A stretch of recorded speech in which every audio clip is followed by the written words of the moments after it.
How to change Shopify checkout page language. So that is what I'm going to show you guys in this super quick and easy tutorial. So let's get into it.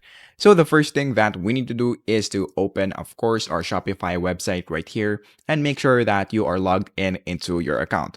Now, the next thing that we need to do to edit the language is to just go here on the bottom left corner of the screen and then click the settings button.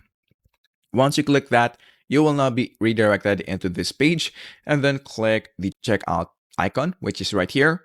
Now, currently, Shopify has an ongoing deal right now wherein you can avail the basic, the grow, or the advanced plan for only $1 for the first 3 months.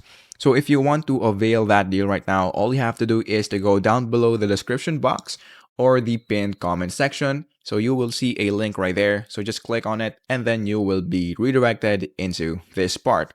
So going back into our video, once you click the checkout page right there, and in this part, just scroll down all the way down until you see this checkout language. So you will now be able to see this and then just click the edit checkout content right there. So currently I'm using English. So as you can see right here, you will now be able to see the sentences, the checkout, address management, the checkout general, and so on.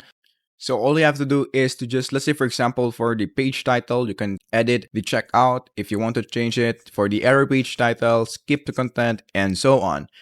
Unfortunately, you will have to do it manually, so there's no option to change it in just one click. So I don't know why, but that is how you do it. So just put what you want right here, and that is basically it. So once again, that is how to change Shopify checkout page language.